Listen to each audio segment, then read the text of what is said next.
नमस्कार। लोकसभा चुनाव को लेकर वोट परसेंटेज में यहां पर बवाल शुरू हो चुका है। 2 चरणों की वोटिंग में 11 दिन बाद फाइनल आंकड़ा सामने आया है कि 2 चरणों की वोटिंग परसेंटेज का क्या आंकड़ा रहा है। पहले फेज की वोटिंग में करीब 11 दिन तो दूसरे फेज की वोटिंग के 4 दिन बाद यहां पर जो है वोट परसेंटेज का फाइनल आंकड़ा सामने आया है। तो ऐसे में 190 सीटों का जो गणित है वो भी पूरी तरह से बदलता नजर आया है और उसके बाद जो आंकड़े हैं वो किसके पक्ष में जा सकते हैं। लेकिन यहां पर विपक्ष ने यहां पर कई बड़े सवाल पूछे हैं।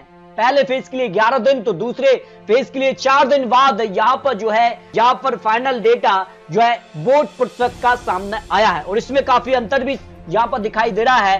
पहले फेज की जो फाइनल आंकड़ा की बात की जा रही थी वो करीब यहां पर 2019 में 70% और 2024 में पहले फेज के लिए 102 लोकसभा सीटों के लिए 64%। लेकिन अब जो आंकड़ा फाइनल आंकड़ा सामने आया उसमें 66% यहां पर आंकड़ा है और सेकंड फेज के 88 सीटों के लिए 2019 में 70% और इस बार यहां पर जो है 63% आंकड़ा था, लेकिन अब इसे 66% आंकड़ा बताया गया है जो फाइनल आंकड़ा जारी किया है। क्योंकि राजनीतिक विश्लेषण ने मानना है कि 1 से 2 दिन के अंदर ही जो है वोट परसेंटेज का आंकड़ा सामने आ जाता, लेकिन पहले फेज के लिए 11 दिन का वक्त लगा है करीब। तो काफी बड़े बदलाव के बाद कितना कुछ आंकड़ा बदला है, करीब 6% का अंतर दिखाई दे रहा है। क्योंकि पहले चरण के लिए 19 अप्रैल को शाम तक का जो आंकड़ा था वो और अब जो फाइनल आंकड़ा है उसमें 66% तक का आंकड़ा नहीं, करीब 6% का अंतर है और 6% का ही अंतर दूसरे फेज में दिखा है। करीब 26 अप्रैल को यहां पर जो है 60% करीब मतदान था और इसमें 66.71% यानी करीब 6% का अंतर यहां पर दिखा है पहले और दूसरे फेज को लेकर। इसके बाद कहीं ना कहीं कई सवाल गूंज रहे हैं और यहां पर जो है कितना आंकड़ा बदला है, कहां कितना यहां पर अंतर देखने को मिल रहा है। जो फाइनल आंकड़ा सामने आ रहा है देखिए 19 अप्रैल को शाम तक का 59% करीब मतदान और 19 अप्रैल को 7 बजे फिर यहां पर 60% तक आंकड़ा पहुंच गया और 19 अप्रैल रात 10 बजे तक 63% और 20 अप्रैल सुबह 8 बजे तक ये 64% का फाइनल आंकड़ा अब तक देख रहे थे। लेकिन जो अब फाइनल आंकड़ा पहले फेज पर जारी किया है उसमें 66.10% यानी करीब यहां पर अंतर दिखाई दिया है। और दूसरे फेज में भी अगर बात की जाए तो काफी अंतर देखने को मिला है। उत्तर प्रदेश में अगर बात की जाए तो यहां पर करीब 54% यानी 55% 1% का अंतर देखने को मिला। बिहार में यहां पर जो है करीब 54 से 59 यानी करीब 5% का अंतर देखने को मिला है जो 7 बजे तक 26 अप्रैल तक के 7 बजे के आंकड़े थे और अब जो फाइनल आंकड़ा उसमें 5% का अंतर बिहार में देखने को मिला। वहीं महाराष्ट्र में भी यहां पर 54 से बढ़कर अब 62% का आंकड़ा पहुंच गया है जो फाइनल आंकड़ा इलेक्शन कमीशन की तरफ से सामने आ रहा है। और ऐसे में अगर बात की जाए तो पश्चिम बंगाल में भी करीब 71 से बढ़कर 76% यानी 5% का इजाफा यहां पर भी देखने को मिला है जो फाइनल आंकड़ा अब सामने आ रहा है। और ऐसे में अब कई सवाल गूंज रहे हैं, कांग्रेस इसे कई तरह से ले रही है तो भारतीय जनता पार्टी इसे विपक्ष की निराशा के तौर पर देख रही है और इसके बाद 190 सीटों का जो गणित है उसमें भी काफी बड़े बदलाव सामने आ रहे हैं। तो अगर बात की जाए अब तक 190 सीटों का जो वोटिंग हुई है और 190 सीटों का जो गणित है वो किसके पक्ष में जा सकता है, क्योंकि काफी कुछ अंतर अब देखने को मिल रहा है।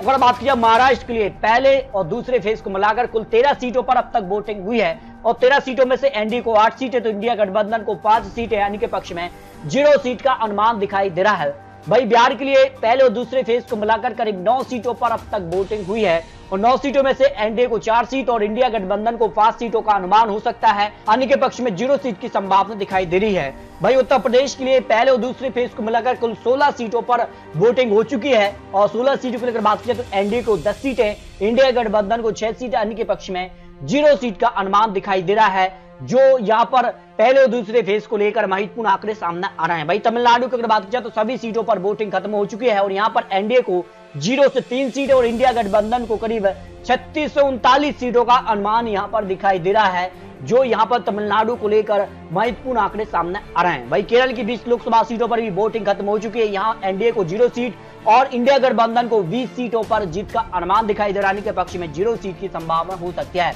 भाई मध्य प्रदेश के लिए पहले और दूसरे फेज को मिलाकर कुल 12 सीटों पर अब तक वोटिंग हो चुकी है और एनडीए को करीब 8 सीटें और इंडिया गठबंधन को 0 से 4 सीटों का अनुमान सामने आ रहा है, अन्य के पक्ष में 0-0 सीट की संभावना यहां दिखाई दे रही है। यानी मध्य प्रदेश में भी यहां पर कई सीटों पर कांटे की टक्कर देखने को मिली है।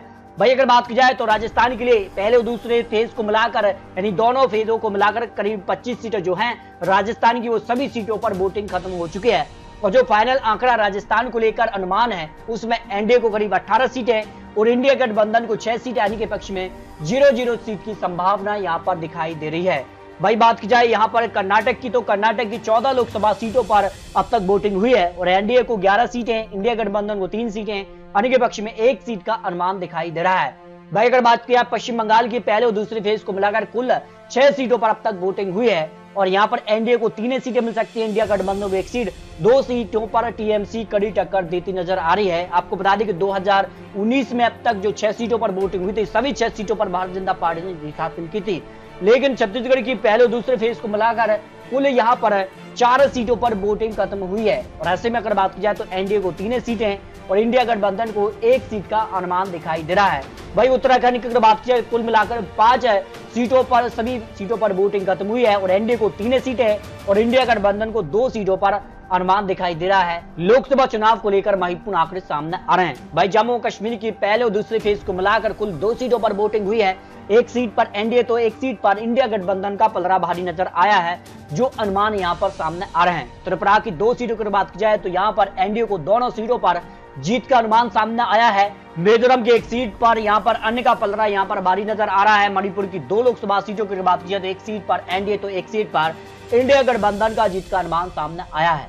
असम की अब तक पहले और दूसरे फेज को मिलाकर कुल 10 लोकसभा सीटों पर वोटिंग खत्म हो चुकी है और एनडीए को करीब 8 लोकसभा सीट और इंडिया गठबंधन को 2 लोकसभा सीटों पर जीत का अनुमान सामने आया है। सिक्किम की 1 सीट पर एनडीए का पलड़ा यहां पर भारी नजर आया है। नागालैंड की 1 सीट पर इंडिया गठबंधन को यहां पर जो है जीत की संभावना दिखाई गई है।